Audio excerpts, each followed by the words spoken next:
Alright. Okay, rolling. Okay. Ayan. So, ito, please indulge us.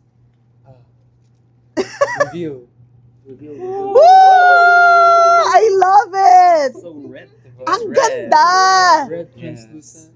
Okay, so, kailan nabuo yung konsepto na maglalabas kayo ng vinyl? I think parang matagal na po namin pangarap Tagal, talaga. pangarap Parang, talaga namin. tapos ayun, pag may album tayo, dapat may vinyl tayo. Vinyl. Oo. Tapos Lahat ng album dapat na. Iba pa rin. Uy, Oo. iba.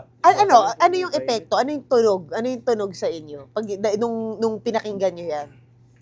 Parang sabi ko, uy, parang nakikinig ako ng classic band. Yeah!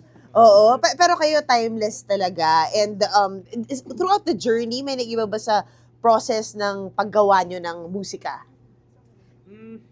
Wala naman po. Parang same pa rin na kung ano yung nafe-feel namin at the moment. Ganun. Yun pa rin ang sinusulat namin. Very, very sincere and very raw na emotions pa rin yung nilalagay namin sa mga songs namin.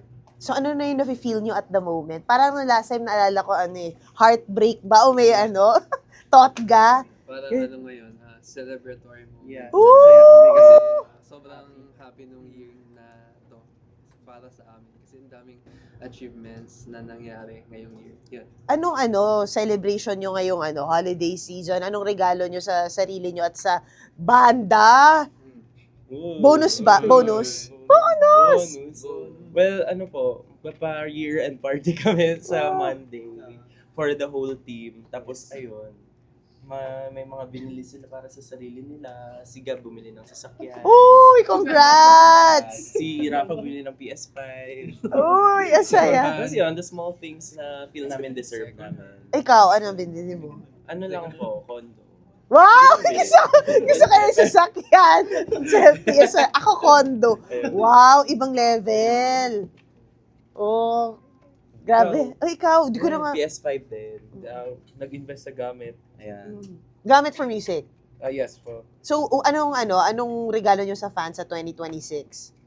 Well, more music, syempre. Yeah. Oo. And possibly more international tours. Yun nga, Yeah. speaking of sobrang congratulations because grabe yung reception sa inyo abroad. Yeah. Did you guys expect that anywhere you guys went? Hindi po talaga. Like, sobrang surreal nung feeling, lalo na nung first stop pa lang sa Los Angeles. Tapos, nakita namin yung audience namin. Medyo iba siya kasi parang higher age group siya. Yung andon. Kaya, mas lalo kaming na-inspire na ipagpatuloy pa. Wow. Yeah. And syempre ngayon, 'di ba, lagi na kayo mag-headliner kayo sa New Year, 'di ba? Isa kayo sa mga kasama sa countdown. Yes. Oo, wala na bang pahinga? Tutuloy-tuloy na ito. Yung Oo. mga fans po na yung pahinga namin. Wow. Yeah! Ibig Naghanda sabihin, siya sa doon, stage sir. parang, okay na. Okay na, okay. Nasa stage, Stage tayo, nawawala parang- yung pagod.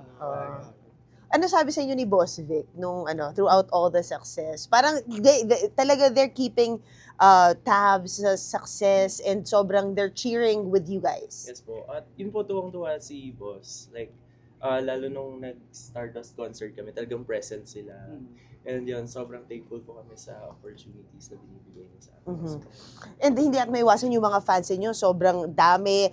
They're very passionate, right? Online, especially sobrang dami yung music fest na kinabibilangan na hindi nyo sinasadya pero nagiging headline kayo ng balita. What's your reaction to that? Yung pinakatahimik tatanungin ko. Syempre po, grateful. Kasi Oo. mga pinangarap lang naming moments yun dati. Kaya sobrang thankful kami na nangyayari na siya ngayon. Yan. Yung passionate fans online, ayan. Yes po. Ayun, thankful kami sa andayang support nila. Like, syempre sa mga music fests, maraming unexpected na nangyayari. Pero they're staying and they're cheering us on kahit anong mangyari. We love that. Yes. Thank you. Congratulations again, guys. Thank you. po. Grabe, iba level na yung outfit. Hindi ko kinakaya. Actually, nakikita ko naman online, pero parang seeing it, oh, wow.